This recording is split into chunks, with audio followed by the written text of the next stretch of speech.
Avec vous sur Sud Radio, on est ensemble jusqu'à midi avec Éric Revel, journaliste, éditorialiste sur Sud Radio. Revel en campagne tous les matins à 9h. Bonjour Éric. Dominique Bonjour de Valérie, bonjour à tous. Journaliste politique. Bonjour. Jackie Isabello, communicant, cofondateur de l'agence Coriolink. Bonjour. Et Kevin Bossuet, professeur d'histoire en Seine-Saint-Denis. Bonjour Kevin. Et on rit, on sourit, même si la situation est tragique, parce que Kevin me disait en arrivant, voilà, on était épidémiologiste, on est devenu kremlinologue, spécialiste de la Russie, de la géopolitique. Non, c'est ce que j'essaye d'expliquer, c'est d'essayer de comprendre, de débattre sans opinion définitive sur les choses, puisqu'en plus elles évoluent assez rapidement. Et puis Gilles Gansman qui est resté avec nous pour le zapping de la présidentielle. Oui. On y va, zapping de la présidentielle. Sud Radio, le zapping de la présidentielle. Valérie, ne m'en voulez pas, mais avant ce zapping, je voudrais rendre hommage aux disparus de cette guerre. À toi, Martin Blachier, qu'on ne voit plus. À toi, Gérard Kierzek, qui a disparu. Je ne t'oublie pas non plus, Bruno Bécard-Barn, sans oublier Jean-François Desfrécy, dont le conseil a été remplacé par le Conseil de sécurité. Ah Valérie, quelle sale guerre quand même, ils sont tous disparus. Ouais. Mais vous n'êtes pas le seul. Sur ce terrain, les Ukrainiens, eux aussi, se battent et espèrent que bientôt, on pourra reparler du Covid. Regardez cet exemple, c'était sur BFM. Sacha, c'est un ancien danseur. Et vous savez ce qu'il fait maintenant? Eh bien, il fait des cocktails Molotov. Peut-être que tu peux en prendre 2 caisses et tu les amènes au checkpoint. Sacha est un voisin de Yaro. Il accepte de nous montrer sa fabrique de cocktails Molotov. Pourquoi tu fais ça? Nous, faire ça, il est à bloc-poste. Sacha parle quelques mots de français. C'est un ancien danseur professionnel qui a participé à des dizaines de tournées dans toute l'Europe, dont la France. Mais aujourd'hui, c'est lui qui prépare ses bombes artisanales pour les checkpoints de la ville. C'est un mélange d'essence et d'huile. Ça imbibe le tissu. Nous amenons ça au checkpoint et quand c'est nécessaire, lorsqu'il y a un véhicule blindé, un char, tu allumes la mèche, tu lances et le véhicule prend feu. C'est de cette façon qu'on essaie d'arrêter les tanks de l'ennemi. Et oui, c'est quand même assez incroyable de voir comment ils s'organisent. Tout le monde se demandait forcément si ce conflit n'allait pas tourner vers une guerre atomique. Heureusement, Valérie, Joe Biden nous a répondu. Mr. President, should Americans be worried about nuclear war? Oui, c'est rapide. Un peu rapide, je vous le remets. Oui. Mr. President, should Americans be worried about nuclear war? Donc, est-ce que les Américains devraient s'inquiéter d'une guerre nucléaire? Il répond non. C'est ça? C'est assez laconique. Hein. Ouais. Alors que l'Ukraine était en train de rejoindre l'Europe aujourd'hui, Vladimir Poutine, irodine du sort, a peut-être facilité les tâches à l'Union européenne. Vous savez que tout à l'heure, à 12h45, il va s'adresser, le président de l'Ukraine, à l'Europe via Zoom. Et vous allez voir que pour le ministre des Affaires étrangères, Jean-Yves Le Drian, eh bien l'Ukraine, c'est déjà l'Europe. Il est certain que la situation après la guerre, j'espère qu'on sera dans cette situation le plus rapidement possible, aboutira à ce que la relation entre l'Union européenne et l'Ukraine change. Mais il faudra mettre tout l'ensemble des éléments sur la table et dans la discussion. L'Europe, après la crise ukrainienne, ne sera plus la même, et la relation entre l'Ukraine et l'Union européenne, évidemment, ne sera plus la même. Ursula von der Leyen, qui est à Paris, a dit « ils sont des nôtres » en parlant des Ukrainiens. Ça veut dire que ce sont des Européens, évidemment. Mais ils ont la même culture que nous, évidemment. Et ils ont les mêmes valeurs que nous, évidemment. Ouais, on pourra en redébattre. Et puis, c'est fini? Et ce son de Gérard Larcher, Valérie, chez nos confrères d'Europe 1, c'était juste ce matin, sur l'annulation du meeting d'Emmanuel Macron. Il devait, on supposait, présenter sa candidature.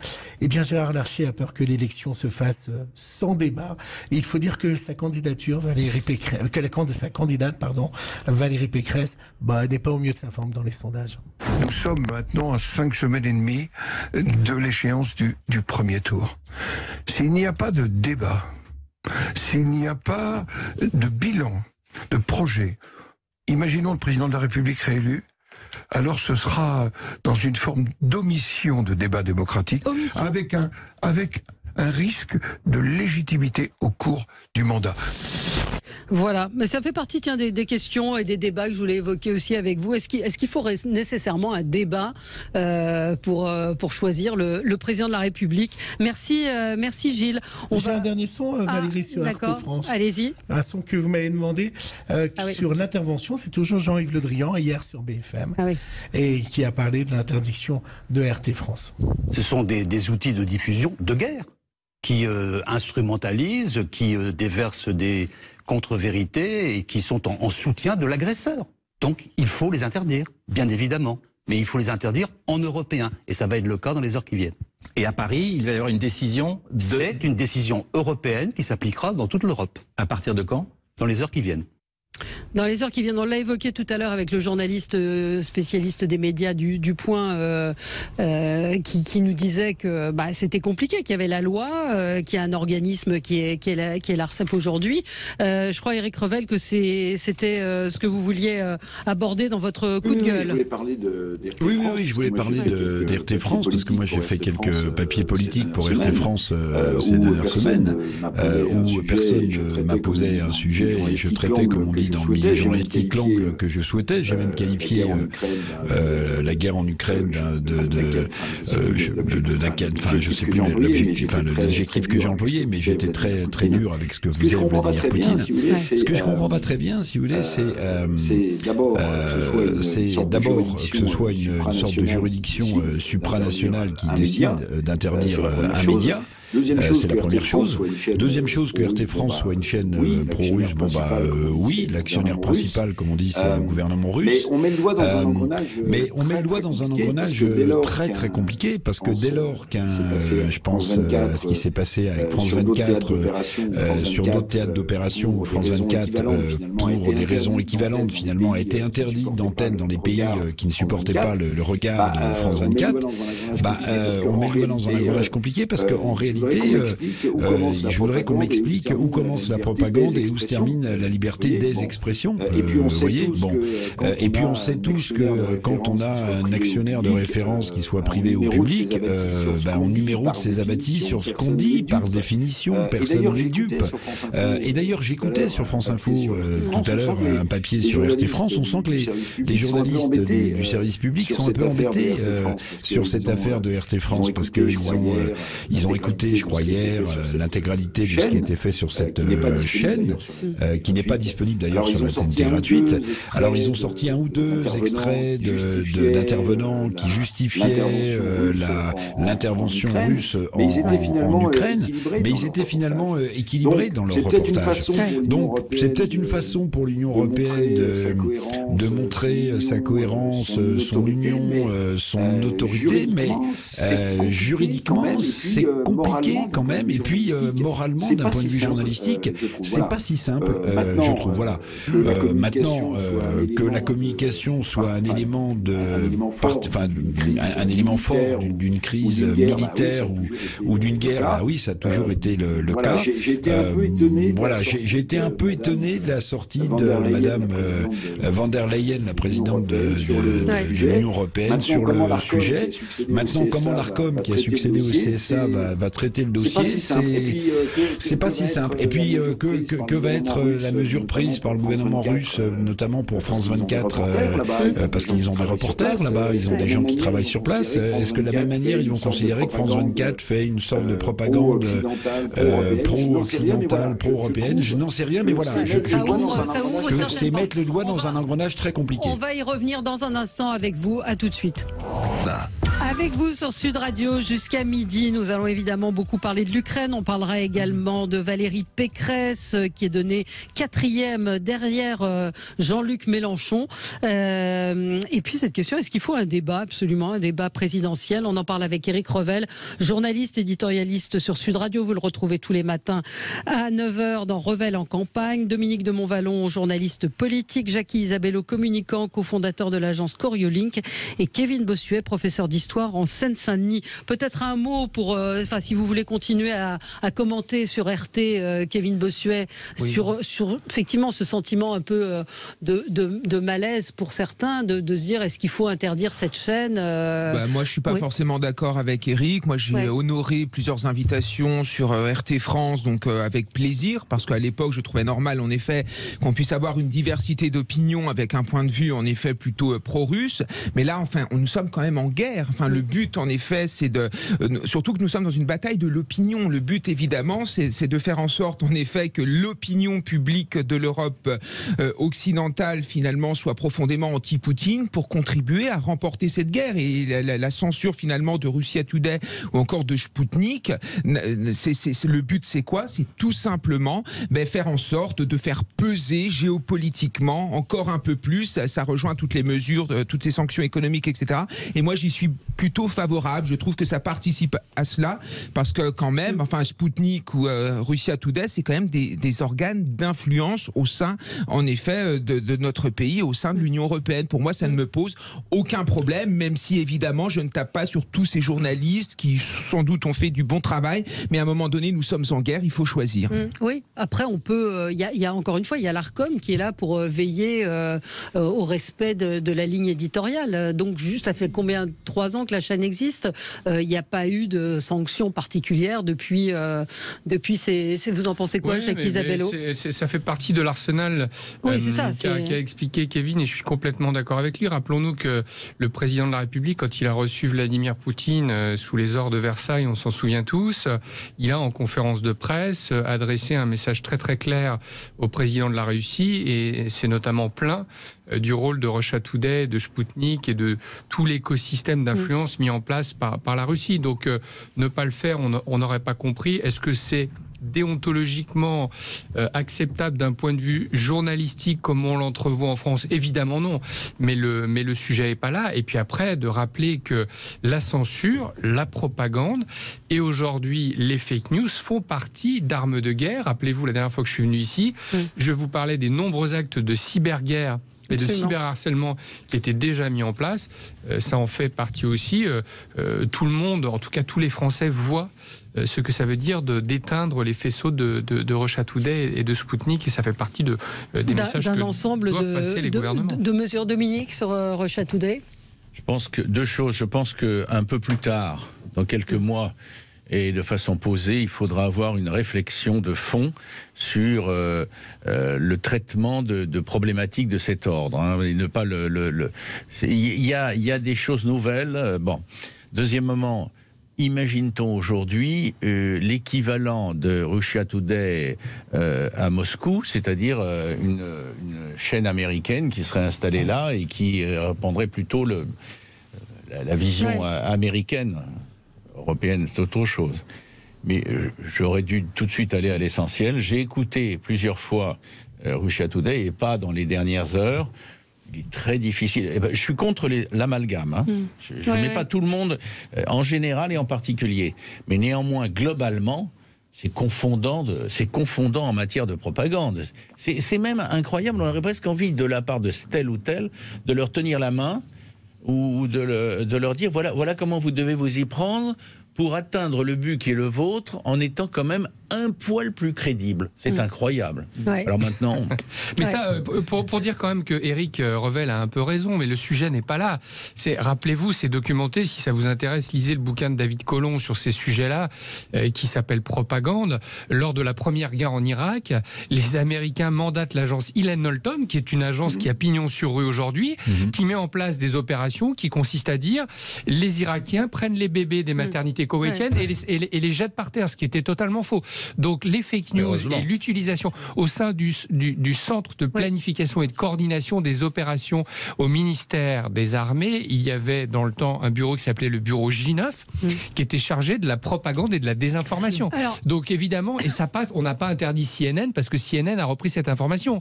Quand l'ancien président, l'ancien ministre des Affaires étrangères brandit une petite fiole en disant attention, c'est de l'anthrax et il y en a partout en Irak, la désinformation fait partie. On n'a pas interdit interdit tous ces médias-là. Donc je minore un peu en disant qu'il y a des contradictions aussi. Attendez, là, c'est curieux ce que vous dites. Le sujet, c'est de dire nous sommes opposés à l'invasion de la part des Russes en Ukraine et nous utilisons tous les moyens pour montrer à l'opinion publique, comme l'a dit Kevin, que nous affirmons notre principe, mais nous essayons de gagner le cœur de l'opinion publique. Et puis après, surtout que moi j'ai écouté Russia Today. Enfin, au départ, on nous racontait quand même sur cette chaîne que les civils ukrainiens avaient été épargnés, alors qu'on sait très bien en effet que c'est faux. Donc on est ici dans une forme de fake news. Donc en effet, ça pose problème à un moment où on doit être unis pour combattre en effet Vladimir Poutine, et évidemment qu'il faut fermer ses organes d'influence. Nous sommes en guerre, point. On choisit son camp. Et Eric, c'est quoi de la propagande? Parce qu'on a des auditeurs qui nous disent oui, mais France Télévisions, CNN, tout ça, c'est CNews, c'est pas de la propagande aussi? Vous qui avez été patron de chaîne. Bien sûr. Écoutez, oui, bien sûr. Écoutez, c'est pour ça que je mon cher Eric, rappelle le temps. Oui, non, mais au-delà du fait que on ne découvre pas par définition qu'un média est un vecteur de communication et de propagande puissant lors de guerres ou lors de conflits. Personne ne découvre ça.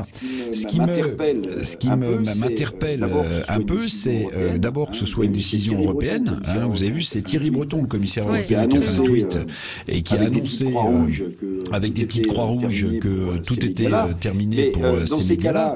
Mais dans ces cas-là, je vais vous dire, il faut aller plus loin.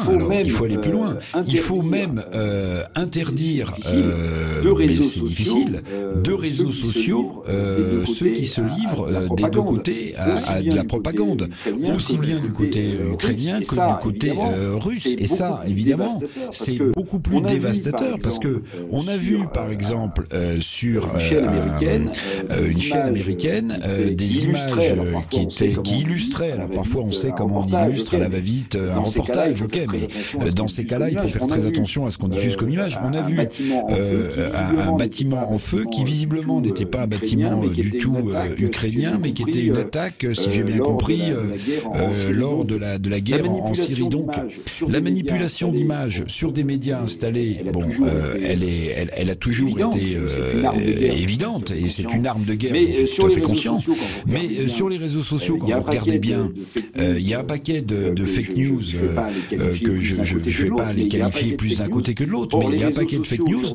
Or, les réseaux sociaux aujourd'hui sont bien plus puissants à l'échelle mondiale en termes de vecteurs de communication que n'importe quel autre média installé dans un pays. Maintenant, je comprends le point, c'est-à-dire que Sputnik ou RT Russia, évidemment, par définition, ils sont plus enclins à diffuser des images qui vont montrer que les Russes sont dans leur bon droit, ou avoir des analystes qui l'expliquent, que le contraire. Ça, c'est juste. Alors après, choisir son constat, Kevin, quand vous employez le mot de censure en disant il faut, c'est une censure. Oui, mais justement, c'est ça le sujet. Le sujet de fond, au-delà du cas actuel qui est dramatique, qui est cette guerre en Ukraine, qui est inqualifiable, menée par Vladimir Poutine dans une espèce de course sans fin qui va peut-être d'ailleurs l'amener dans le mur.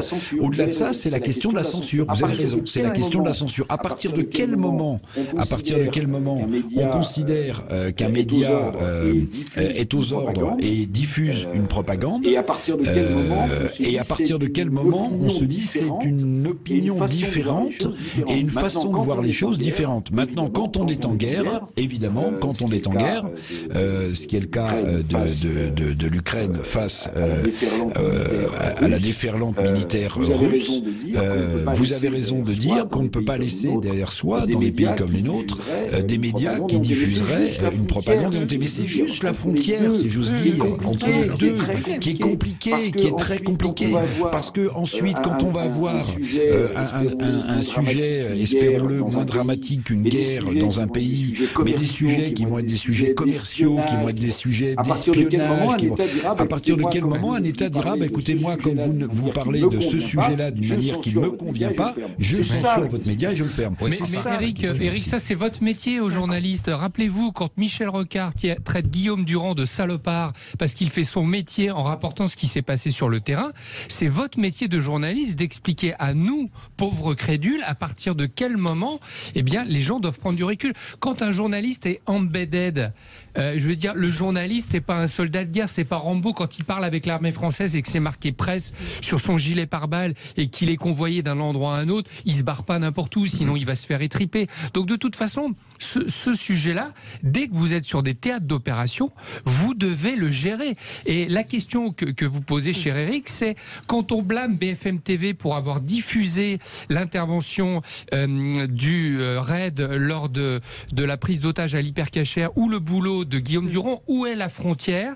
Où est-ce qu'on est dans l'information et où est-ce qu'on est dans la propagande? Mais là, c'est votre métier d'arriver à trouver une posture pour que les gens sachent à un moment quand même que l'information est une arme et que, en tant que journaliste, eh bien, vous êtes plus objectif à partir du moment où vous avez une nationalité d'une certaine manière. Pardon, c'est peut-être un peu brutal de vous le dire comme ça, mais c'est à vous de dire voilà. Alors, où est-ce que j'en suis. Kevin, alors j'ai parlé de censure, j'y suis peut-être allé un peu fort parce que moi j'ai regardé les chaînes info LCI, CNews et BFM. En fait, la vision pro-russe, on l'a également sur ces plateaux, sauf qu'on a aussi un contradictoire. Donc en fait, on n'est pas là dans la censure, on est là dans la fermeture d'un organe qui n'est là en effet que pour diffuser l'idéologie de Vladimir Poutine, et en temps de guerre, ce n'est pas acceptable.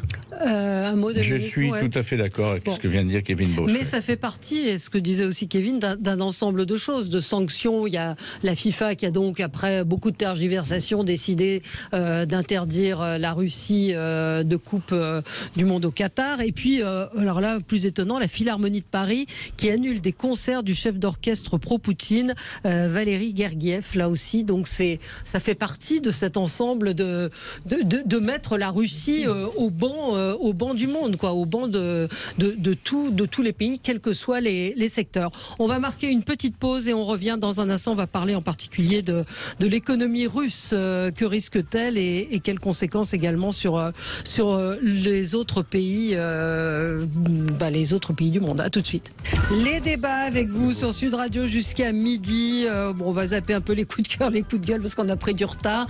Et on va parler de ce qui se passe d'un point de vue de l'économie. Écoutez ce que disait ce matin Bruno Le Maire à propos des sanctions économiques. Nous allons livrer une guerre économique et financière totale à la Russie. À la Russie, à Vladimir Poutine, à son gouvernement, mais le peuple russe en paiera aussi les conséquences. Soyons clairs, nous voulons viser le cœur du système russe, nous visons Vladimir Poutine, nous visons les oligarques, mais nous visons aussi toute l'économie russe. Nous avons donc préparé un train de sanctions qui sont en cours d'examen actuellement. Je pense qu'on aura les propositions de la Commission européenne ce matin.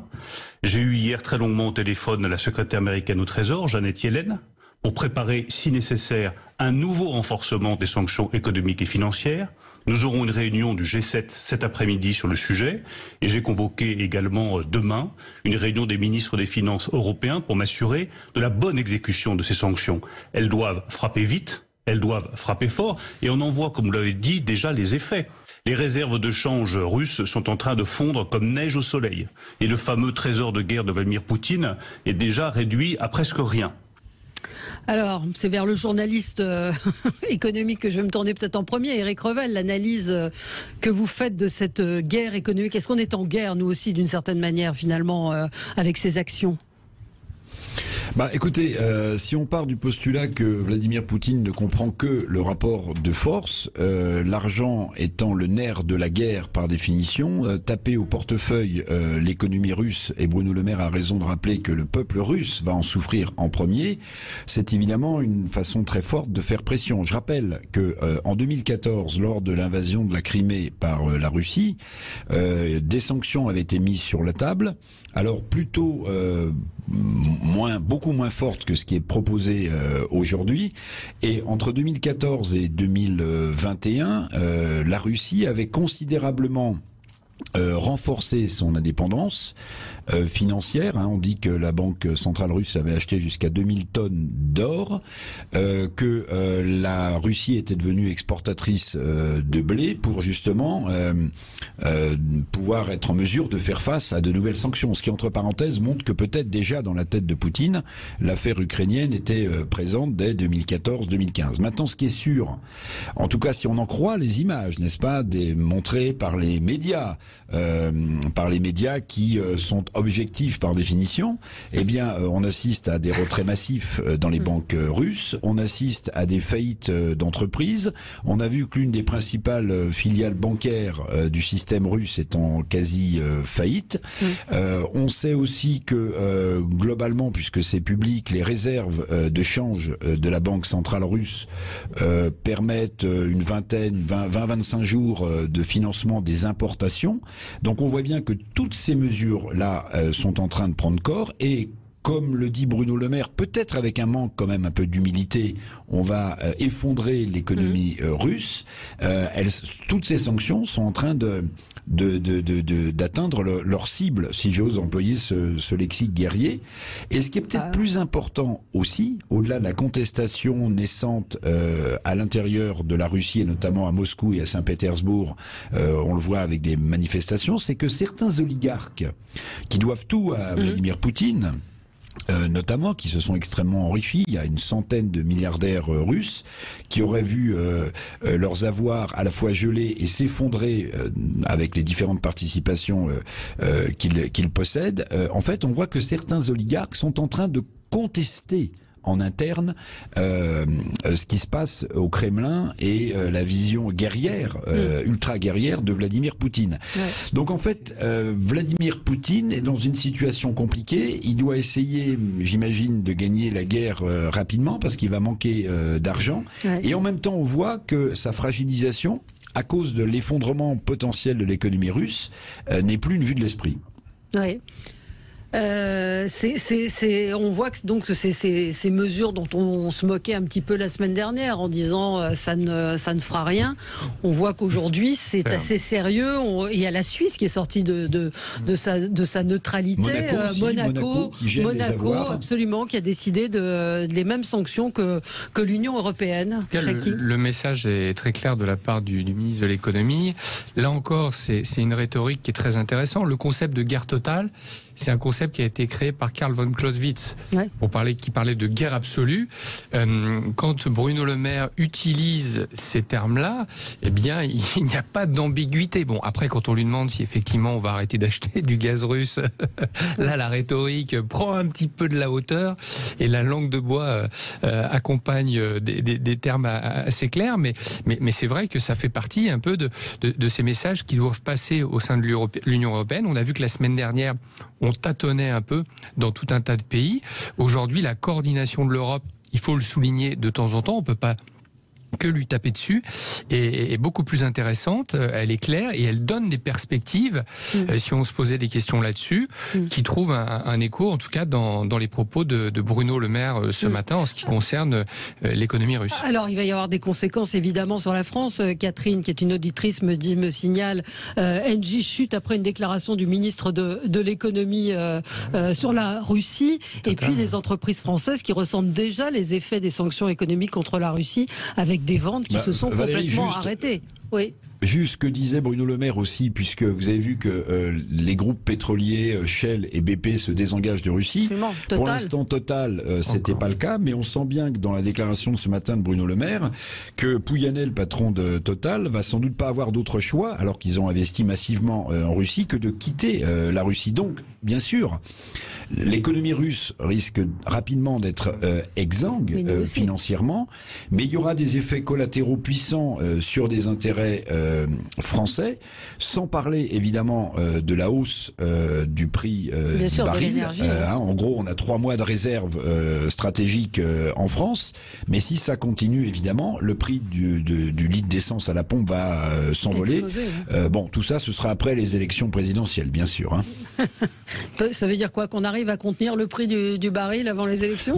On a des réserves stratégiques qui nous permettent, de contenir la hausse du prix de l'essence et du gasoil. Mais ce que je veux dire, dire, c'est que l'effondrement de l'économie russe aura aussi des implications dans les pays européens comme la France et l'Allemagne. N'oublie pas que l'Allemagne dépend à 60% pour ses livraisons de gaz de la Russie. C'est considérable. Oui, Dominique de Montvalon sur cette guerre je dois dire que je suis pas totalement sur la ligne qui vient d'être évoquée, mais sans compétence économique de ma part. Je dirais que pour la première fois, je tiens Bruno Le Maire pour un excellent ministre, pédagogue et ferme. Et ça ne date pas de 15 jours, dans mon cas, cette appréciation. Mais là, ça me laisse un peu perplexe, cette façon. Parce que la manière de faire, ce qu'il a dit ce matin, les propos tenus, très, très durs et très va-t-en-guerre.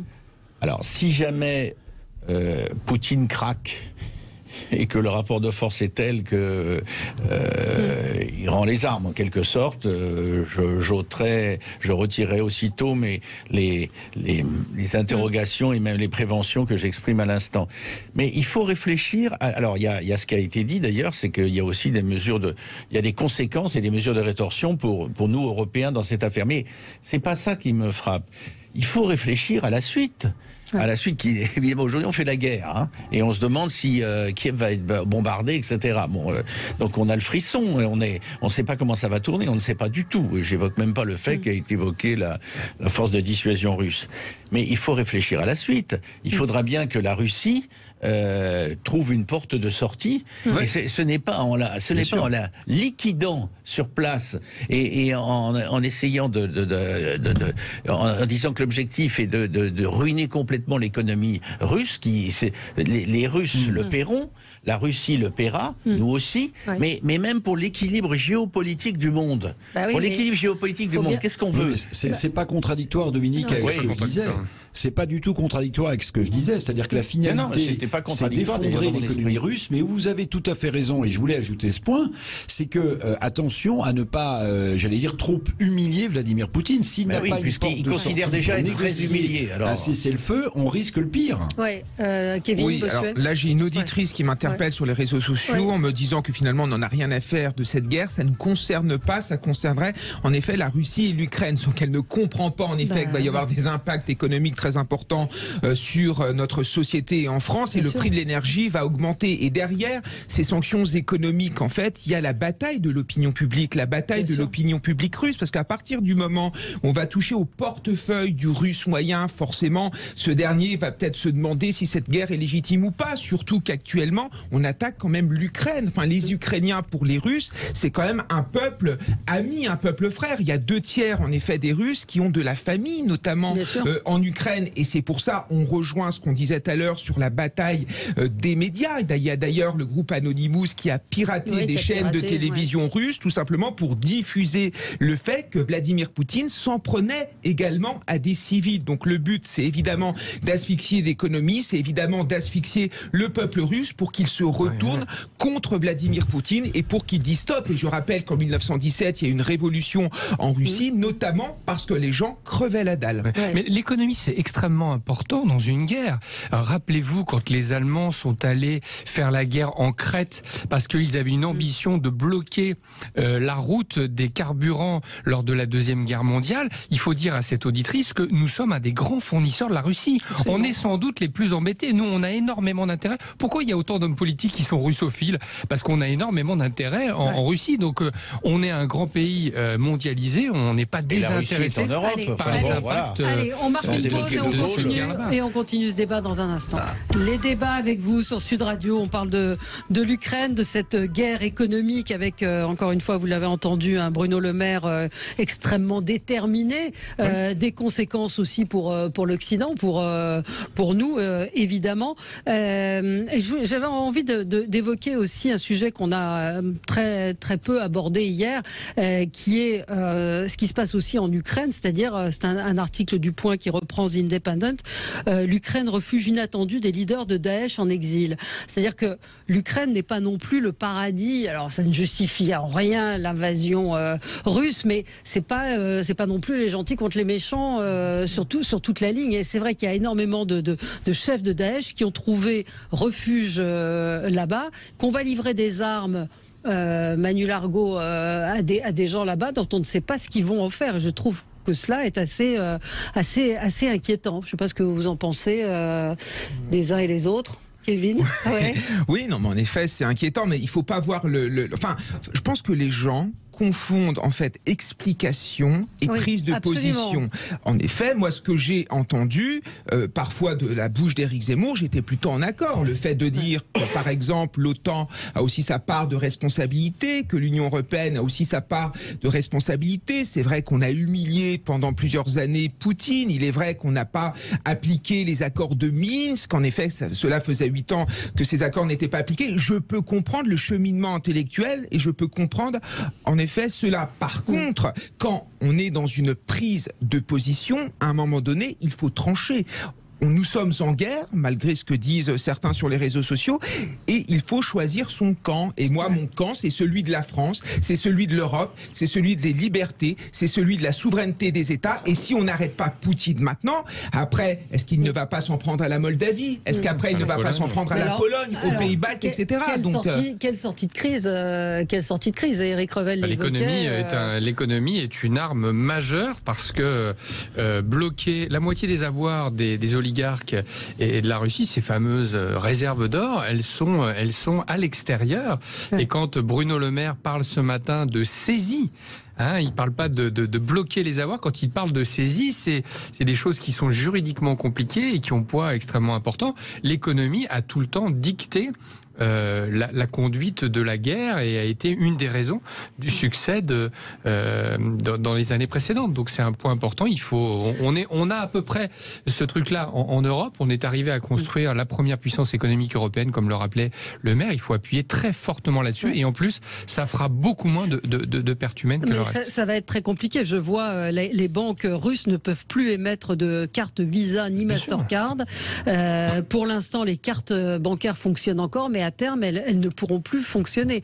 Donc ça rejoint ce qu'on disait tout à l'heure, ce que vous disiez, Éric Revel, c'est cette espèce de blocus complet. Et les oligarques savent que si jamais ils essayent de trouver, et Éric pourra le confirmer, ils essayent de trouver des flux parallèles de financement ou pour faire du business en dollars, ils peuvent finir embastillés pour 15 ans, comme les Américains l'ont fait avec le numéro d'Alstom à l'époque où ils voulaient racheter une des branches du groupe. Donc c'est une arme qui est extrêmement puissante pour tous ces gens qui financent des clubs de foot, qui financent tout un tas de trucs, qui détient Megève en France dans les stations de ski, etc., etc. L'économie, c'est quand même quelque chose qui leur fait extrêmement peur. Ouais. Moi, je dirais, Kevin Bossuet disait il y a quelques instants, on a humilié Poutine. Moi, je dirais pas les choses comme ça, mais j'entends tout à fait cette analyse. C'est la guerre, il se présente comme ayant été humilié par les Européens. C'est déjà différent. Mais ceux qui le reprochent, qui ne portent pas sur la situation présente. Aujourd'hui, il faut choisir son camp. Si je veux dire, on va pas, qui que ce soit ne va pas raisonnable et normalement constitué ne va pas choisir le camp de Poutine. Enfin, de mon point de vue. Bon, mais il faut voir la situation telle qu'elle est aujourd'hui, c'est-à-dire que la situation, c'est que les Européens n'ont pas eu de politique russe depuis la chute du mur de Berlin, je veux dire, n'ont pas eu de politique russe. L'Europe de l'Atlantique à l'Oural, célèbre phrase du général, mais ils sont là. Il y a la Chine, dont on ne parle pas. Il y a les États-Unis qui, avec Biden, flottent. Qu'est-ce que vous voulez? Ce sont nos amis, ce sont nos alliés, mais ça n'empêche pas qu'on est capable de regarder les choses en face. Ils ne sont pas très, très rassurants. Bon, ils sont là quand même, hein, mais enfin bon. Et on n'a pas eu de politique vis-à-vis de la Russie. Mais alors, c'est traduit par le camarade Poutine, par on l'a humilié. Bon, c'est bien gentil. Aujourd'hui, ceux qui se font massacrer ou qui risquent de se faire massacrer, ce sont ceux qui seront sous le feu des armes des soldats de Poutine. On a un auditeur, Guillaume, qui nous appelle des Bouches-du-Rhône. Bonjour, Guillaume. Oui, bonjour. Bonjour. Qu'est-ce que vous vouliez nous dire? Je voudrais vous dire qu'on entend quand même de la part de certains de vos chroniqueurs qu'un seul son de cloche, quoi. On dirait que toute la population européenne veut soutenir l'Ukraine. Bon, excusez-moi, moi je me sens pas très concerné par ce conflit. Moi je suis agriculteur. Nous, depuis les premières sanctions, on peut plus vendre à la Russie, donc il y a des gens qui produisaient des pommes et des poires de ce genre de produits, il a fallu qu'ils arrachent les vergers. Ensuite, pour nous, la guerre en Ukraine, bon, c'est vrai que les Ukrainiens, déjà, c'est pas l'Europe, l'Ukraine, c'est les confins de l'Europe, mais ce n'est pas l'esprit européen. Et ensuite, je vois pas la différence entre la guerre en Ukraine et la guerre en Syrie, par exemple. La guerre en Syrie ou la guerre en Irak, quoi. Moralement, la guerre en Ukraine, elle vaut ni mieux ni moins bien que la guerre en Irak. Pourtant, quand il y a eu la guerre en Irak, j'ai pas vu les fédérations de foot exclure les États-Unis ou les fédérations de judo ou alors tout ça. Donc là, on est embarqué dans quelque chose, mais si on prend pas garde, ça va nous retomber dessus aussi, parce que Poutine, il avait annoncé qu'il fallait faire attention avec les sanctions économiques, parce qu'il a fait des menaces, mais les menaces, elles peuvent passer à exécution, je vous signale. Est-ce que tous les chroniqueurs là qui sont sur vos plateaux, qui sont des vats en guerre, ils ont envie d'envoyer leurs enfants un jour sur un front aux frontières de l'Europe ? Non, mais on a peut-être eu. Moi, donc, je ne me sens pas concerné. Je me sens pas concerné. Non, mais si on est dans une logique comme ça, il faut aller jusqu'au bout après aussi. Alors, on va vous répondre, Guillaume. Eric, vous disiez quoi, que vous ne vous sentez pas concerné? Ah bah non, moi je me sens pas concerné parce que j'essaie de mettre de l'équilibre justement depuis le début de ce débat, ma chère Valérie, dans les positions des uns et des autres, même si évidemment l'agresseur c'est Vladimir Poutine, mais je partage quand même. Je partage. La seule différence, cher monsieur, c'est que quand vous parlez des confins de l'Europe, le confin de l'Europe, il se rapproche assez rapidement, si on laisse faire Vladimir Poutine, de l'Europe tout court. Donc ça, c'est quand même un sujet. Maintenant, pour le reste, vous avez raison. Moi, j'essaie d'avoir une position, j'allais dire, relativement équilibrée et rationnelle. Et je dis que si l'effondrement de l'économie russe a lieu, c'est terrible pour le peuple russe et c'est terrible pour les conséquences qu'on va avoir en France, notamment sur le prix des céréales pour nourrir le bétail, notamment des agriculteurs français. Mais surtout, c'est qu'on va pousser Vladimir Poutine dans une impasse alors que la négociation est en cours et que si Vladimir Poutine est dans une impasse, alors nul ne sait jusqu'où il peut aller dans sa réaction. C'est ça qui m'inquiète le plus. Oui. Oui, je suis d'accord sur une partie, c'est-à-dire que oui, c'est sûr qu'il faut laisser une porte de sortie à Vladimir Poutine parce qu'apparemment, c'est un homme qui est profondément seul, qui est complètement coupé des réalités, qui est effrayé apparemment par le Covid, etc.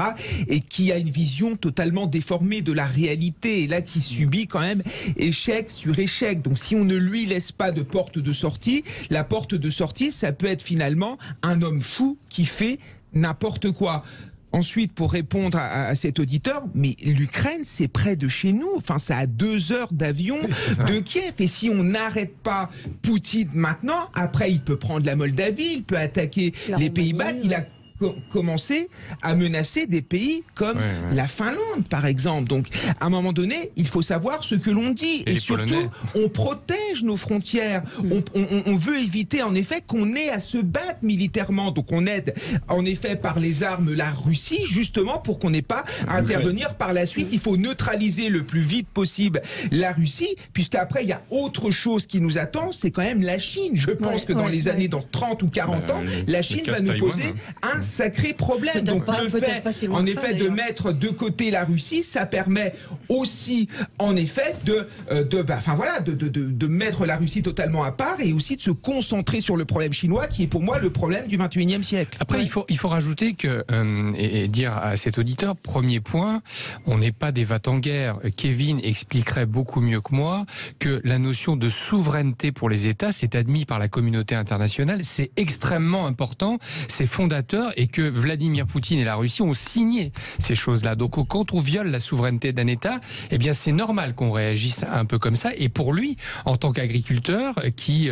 est citoyen d'une démocratie. Après, deuxième point, pendant la guerre, la diplomatie continue de s'exercer, mais elle ne s'exerce que si les militaires, en tout cas si les armes qu'on utilise sont puissantes. Donc il ne faut pas commencer à se dire que Vladimir Poutine va être acculé. Ce qu'il faut se dire, c'est à quel moment on peut faire comprendre au peuple russe que l'opinion publique pourrait changer, parce que les gens qui font la queue devant les banques russes, les citoyens russes qui après un bel hiver vont se dire finalement je vais pas pouvoir regarder les matchs de foot, et ces choses-là c'est extrêmement important pour un peuple, et si on appuie sur tout ça, les gens vont commencer à se dire Vladimir Poutine n'assure plus le bonheur du peuple parce qu'on aspire tous à ça, et donc il faut continuer de l'acculer sans se demander s'il va sortir la tête de ces missiles des silos, parce que de toute façon ils en ont 3005, les Américains en ont 3003, on en a 280, on sait très bien que ça a peu de chances d'arriver, parce que si jamais il était acculé, peut-être que les généraux pourraient se retourner,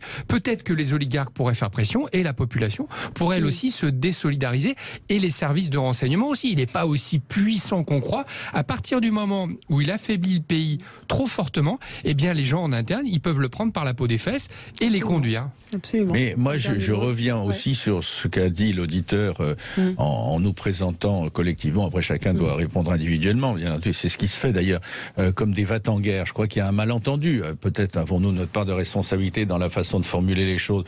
Absolument pas. Je ne suis pas du tout un va-t-en-guerre. Mais dans le cas précis, nous parlons des Ukrainiens d'abord parce que c'est eux qui reçoivent les bombes, c'est eux qui reçoivent les missiles, c'est eux qui voient arriver des chars, c'est eux qui voient les rayons des magasins au centre de Kiev se vider et se demandent comment ils pourront se nourrir dans les temps immédiats qui viennent. C'est eux qui, dans les gares, essayent désespérément, et quelquefois, vous avez vu les images, et aussi ça fait partie de la guerre, avec des femmes avec des enfants, des bébés, etc., qui espèrent pouvoir monter dans un train en attendant qu'il parte, mais d'abord qu'il arrive pour commencer, mais en faisant la queue pendant 2 à 3 heures. Donc ce sont eux qui sont les cibles et les victimes, et on ne parle pas des dirigeants, là on parle du peuple. Bon, et s'agissant du fond des choses, c'est Poutine qui nous met dans la situation, je ne veux pas le qualifier plus, on l'a fait clairement, c'est Poutine qui nous met dans la situation où nous sommes. Nous sommes dans une situation où on a un devoir de nous rebeller en espérant trouver ensemble ensuite une solution, nous rebeller contre une situation effrayante qui pourrait, si ça dérapait, je me calme tout de suite, mais devenir cataclysmique. Enfin, je veux dire, faut pas, c'est pas une histoire de va-t-en-guerre, de dire mais est-ce que vous voulez armer vos enfants, vos machins, etc. Bon, votre famille et tout. Non, c'est un réflexe normal. Maintenant, comme ça a été dit d'ailleurs, il faut écouter les uns et les autres, et je crois qu'on s'y efforce sans mettre un signe égal entre les uns et les autres. Et puis Valérie, dire à Guillaume que lui, le business qu'il fait avec la Russie, parce que l'agriculture est très impactée par ce qui se passe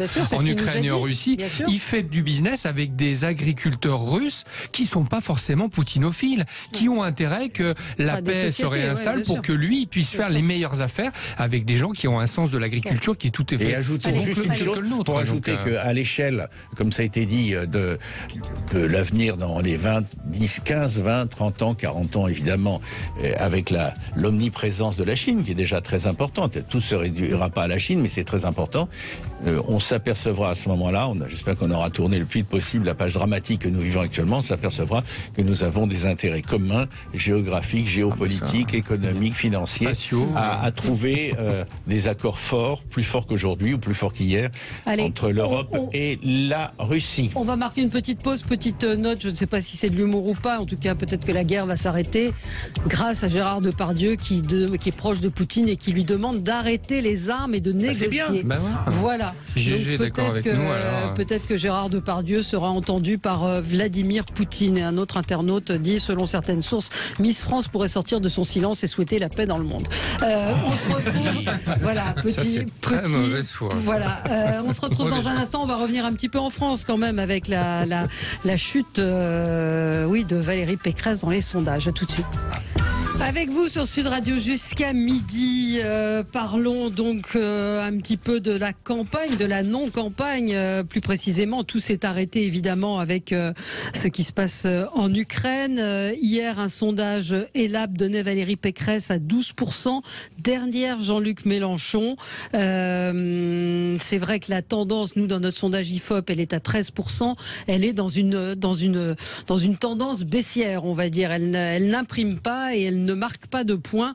C'est le moins qu'on puisse dire. Elle s'attaque à Éric Zemmour, elle s'attaque à Marine Le Pen, elle s'attaque à Emmanuel Macron. Est-ce que c'est la bonne stratégie? Je ne sais pas qui veut commenter la situation dans laquelle se trouve Valérie Pécresse, qui a suivi d'ailleurs l'appel d'Éric Zemmour d'envoyer Nicolas Sarkozy comme médiateur en Ukraine. Moi, j'ai eu des proches de Nicolas Sarkozy qui me disent elle a peut-être parlé avec son répondeur, mais en tout cas, lui, il ne lui a pas parlé. Donc, je ne sais pas. Mais c'est vrai que là, c'est...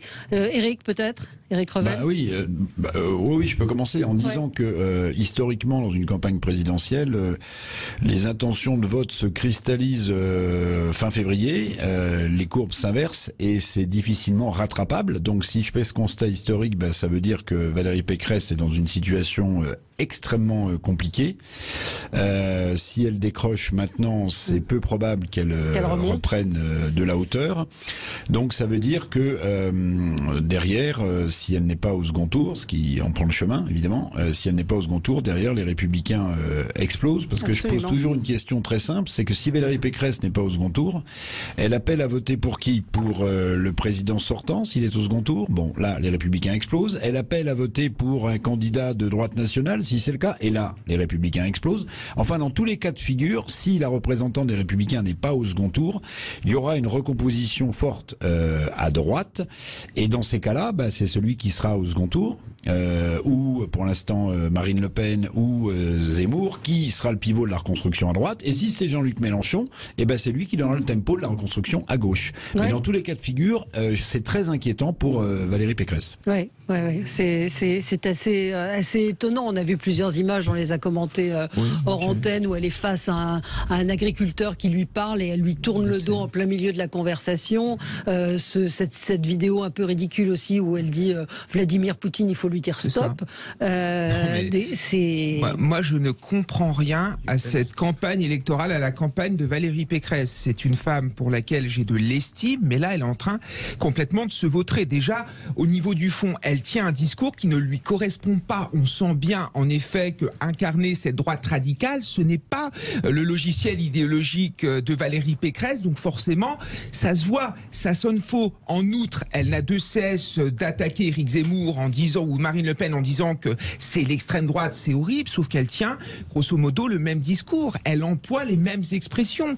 Je pense à grand remplacement, je pense à français de papier. Enfin, il y a un problème, en effet, de logique dans sa campagne et sur la forme, mais tout est raté depuis le début. Je ne vais pas revenir sur ce meeting qui était aussi drôlatique que pathétique. Je ne vais pas revenir à ce fameux conseil de défense où on se retrouve avec une photo de Samuel Paty derrière. Je n'ai pas compris ce que ça faisait là. C'est ce que vous disiez, Valérie, quand elle s'adresse à un agriculteur, elle a déjà l'image d'une petite bourgeoise qui va à la campagne, et là il y a un agriculteur qui lui parle de ses problèmes et elle s'en fiche complètement. On ne comprend rien. Et ce qu'il y a de dramatique, c'est que même au sein de la campagne de Valérie Pécresse, personne n'y croit. Moi, j'ai un proche qui m'a dit il y a 2 jours, si on ne termine pas en dessous des 10%, ce sera déjà bien. Enfin, on en est là aujourd'hui. C'est une candidature qui est en train de prendre l'eau, et je pense que Valérie Pécresse va se retrouver en effet au fin fond de la mer avec les poissons et les coquillages. Mais c'est affolant. Dominique, vous qui avez du recul sur... Non, je ne dis pas que j'ai du recul. J'entends ce que dit Kevin Bossuet. Avec mes mots, s'il ne l'avait pas dit, je l'aurais dit. Mais maintenant qu'il l'a dit, je ne vais pas en rajouter. Parce que je trouve quand même que la messe est dite. Je vais dire ça comme ça. Alors c'est pas la peine, de mon point de vue en tout cas, psychologiquement et politiquement, d'en rajouter. Ce qui se passe est poignant, ce qui se passe est terrifiant quelque part. Terrifiant, la politique c'est cruel et tout, mais enfin bon, elle avait une carte à jouer. Et il y avait une carte à jouer pour les LR. Bon, et ça risque d'être catastrophique à l'arrivée. Moi, je préfère garder les souvenirs. Pardon, je parle au passé, c'est encore plus terrifiant. Mais je préfère garder le souvenir de celle qui, brillamment, et c'était pas évident comme combat, a réussi à se faire élire présidente de la région Île-de-France, qui s'en débrouille fort bien de la vie de tous les Franciliens, de la majorité des Franciliens, pardon. Et là, effectivement, je reprends juste une chose que disait Kevin Bossuet il y a quelques instants. Quand elle démarre d'ailleurs avec à côté Éric Ciotti qui annonce déjà qu'il va voter Zemmour si c'est un match entre Macron et Zemmour. Quelle imprudence de se lancer dans une réponse comme celle-là. Enfin bon, passons. Et quand elle démarre en allant chercher Zemmour et Marine Le Pen sur leur terrain, au lieu de défendre le credo bien connu. Alors, il ne plaît pas à tout le monde, mais au moins c'est un enracinement, et c'est son enracinement à elle. Le credo de la droite, ce qu'il est convenu d'appeler la droite républicaine. Il y avait quelque chose à faire et à dire. J'arrête, je ne vais pas réécrire l'histoire, mais ce qui se passe là, c'est assez poignant. C'est pas très mérité, mais c'est poignant. C'est très compliqué parce qu'une campagne, ça se prépare très en amont, et il faut avoir une ligne rouge, et il faut avoir une stratégie. Et pour Valérie Pécresse, ce qui se passe, c'est qu'à chaque fois, la route change de direction. Rappelez-vous, elle quitte les LR parce qu'elle ne supporte pas la ligne Wauquiez, elle est obligée de revenir, et finalement, assez habilement, elle remporte cette campagne. Sauf que Ciotti arrive premier. Elle en est la première surprise. Elle est obligée d'endosser la ligne Ciotti pour lancer une deuxième campagne. Et cette deuxième campagne à laquelle il a fallu s'adapter, eh bien, elle consistait à arriver à se qualifier au deuxième tour en battant Le Pen et Zemmour, et se dire ensuite sur le régalien, parce que je suis la représentante du parti de droite de gouvernement, je peux battre Macron. Sauf que depuis, il s'est passé ce qu'on appelle en com une rupture narrative. La rupture narrative, c'est septembre 2001. 2 avions dans les tours.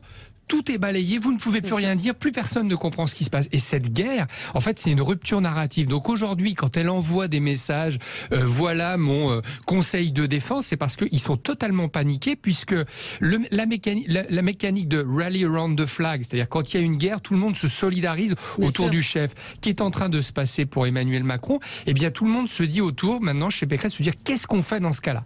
Et là, c'est vrai que stratégiquement, eh bien, ils sont dans une ornière, parce que même si elle arrivait à accéder au deuxième tour, ce serait très compliqué d'expliquer aux Français qu'il faut changer de leader, que la droite aurait une meilleure stratégie pour faire cesser la guerre. C'est très compliqué, ce qui explique les tâtonnements et sans doute des prises de position qui sont parfois un peu difficiles à expliquer, mais qui ne sont juste que l'expression d'une équipe qui tend à faire quelque chose et à relancer la campagne de sa candidate. C'est triste. Est-ce qu'il faut une campagne ou pas? C'est dur. Est-ce qu'il faut une campagne? On a pratiquement plus de temps, mais est-ce que c'est indispensable qu'il y ait une campagne, qu'il y ait du débat? Est-ce que ça sert à quelque chose? Moi, je pense que oui, parce que s'il n'y a pas de campagne électorale et qu'on ne parle pas des sujets qui intéressent les Français, le pouvoir d'achat, l'immigration, l'insécurité, les Français vont avoir l'impression qu'on leur a volé cette élection, et l'élection sera considérée par une partie comme étant illégitime. Il faut qu'il y ait une vraie campagne, qu'il y ait des différences de point de vue, parce que sinon, c'est la démocratie dans son entièreté qui va perdre.